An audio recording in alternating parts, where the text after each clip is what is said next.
Hey guys, Ryan Hamer here. Hope you're doing well. Today we're going to be talking about your credit card and late payments.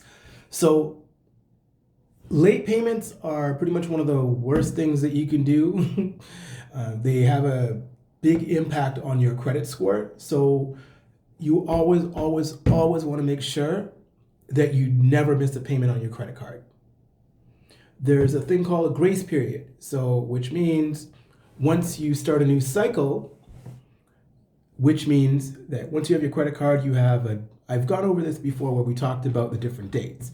So you have a due date, and that's when you have to make your minimum payment by. And then once you make your minimum payment, there is a statement date. And the statement date simply means that the credit card company generates a statement of your transactions throughout the month. And that is what is in black and white so that you have a record of everything that you've used or spent money on throughout the month. And that is also that's the record of your account balance, which is submitted to the credit bureau report, which is submitted to the credit bureaus. So why that's important is because we call your credit card a revolving account. It means it's an account that you can have where you have an available credit of, say, $1,000, and you can spend that down to zero, but once you pay it back, it can revolve right back again to the $1,000, from $1,000 to zero to right back to 1,000 once you pay it. So each month you have the ability to revolve that account back to its original state. The difference between that and an installment loan is that it's a fixed set of money, like say $10,000 for a car that you bought, and you have to pay off that amount, and you are given a certain amount of money with which you have to pay each month until you've made all the installment payments to satisfy the totality of that particular loan. Revolving account simply means that you can just keep using that account. Once you're approved for the credit card, once you're approved for that line of credit, you're good to go. You could use it until you run it down to zero and then pay it all back all at once or over time. And it revolves for you to have the ability to reuse that account again and again and again. Now, when it comes to the late payments, you never want to make a late payment on a credit card because that will be used against you for years and years. So you're given a date, which is the due date. And that means you got to make a minimum payment, which means a calculation that the credit card company has devised where if you make the smallest payment possible, this is the smallest payment you are allowed to make this month based on how much money you've used off of the credit card.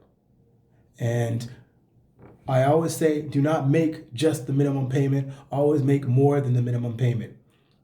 We talked about this in one of the other videos, how a lot of credit card companies are now forced to actually be explicit with regards to how much time it would actually take you to pay off a credit card if only you made the minimum payments. So back in the day, what they used to do was they used to just say, oh, you only have to pay $13 a month.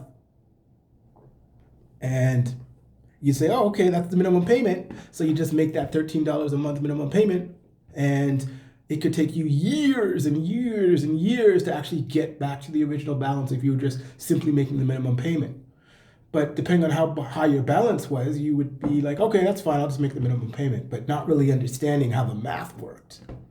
So you always want to make more than the minimum payment to cover yourself. So they give you an example of what the minimum payment is. If you can make double that minimum payment, I understand you have bills and other expenses and stuff like that. And I'll talk to you about another trick that you can use your credit card for. So the thing about it is, when you use your credit card, some people are like, well, I don't use my credit card at all. I'm not going to use it at all. Well, if you don't use your credit card at all, then what happens is your credit card becomes dormant. And lack of activity, that can be an issue too, because sometimes you'll have the institution that'll close the credit card, or they might penalize you for not using the credit card by putting a fee on top of that. So they got to get some money some way, somehow. And I'm not saying to go out and spend wildly on using your credit card. However, if you use it for important purchases Or if you decide you're gonna, do another play where you use your credit card instead of your debit card and simply just pay back onto your credit card so that you can show that there's a lot of activity usage on your credit card, then that's an opportunity. That's an option as well, but just make sure that you pay down your credit card.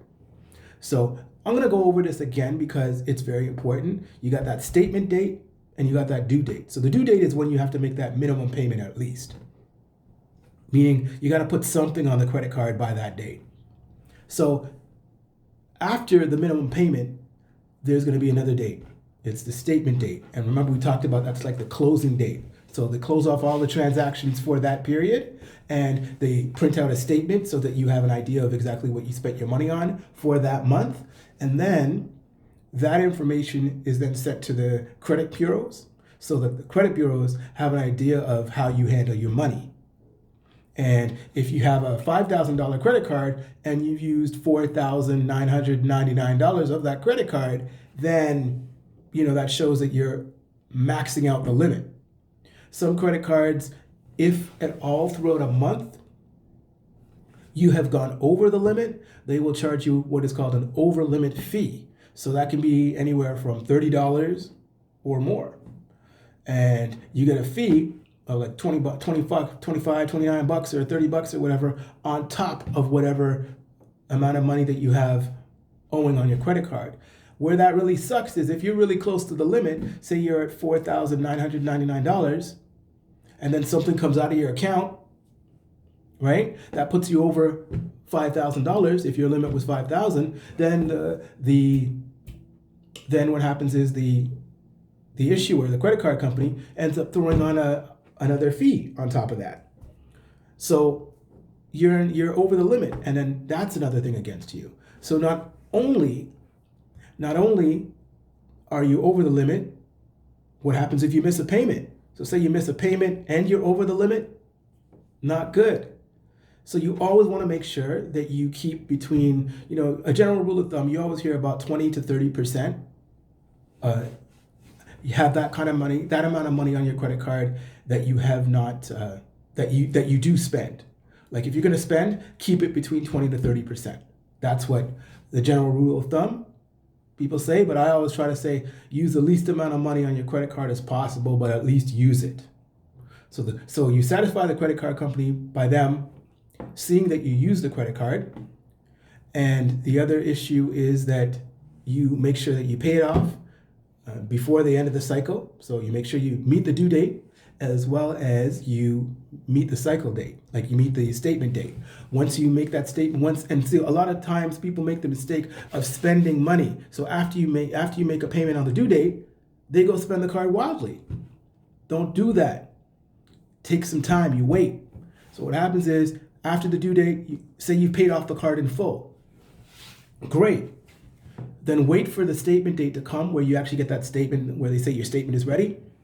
Then what you do is once you see the statement date has passed and you have that statement and you're good and it's posted and all that, then you can go ahead and spend your card until the next cycle, the next due date and the next statement date. Very, very important, because if you use your card like that, then two things happen here. You're satisfying the credit bureau by showing that you have a low balance or no balance on your credit card. You show the credit card company that, hey, you know what? He can use his card. He's made 100 transactions throughout the month, but he's paid back the balance of his card in full. So that's good for you there, right?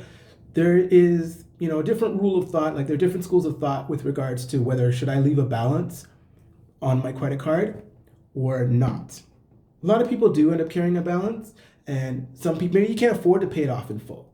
So that's just another thing to keep in mind. I understand. So just make sure that you pay your credit card on time all the time, okay? And make sure that you leave a lion's share of the money on your credit card so that the statement can post, and that works in your favor. I hope that you've gathered some insights and some points and stuff like that off of this video. I hope it helped you out. If you have any questions, please feel free to drop in the comments, and please feel free to like and share this with somebody who you think might appreciate knowing a little bit about how to use their credit card better. All right? Again, my name is Ryan Hamer, and I am your credit coach, credit evangelist, and I'm here to help you out. Have a good one.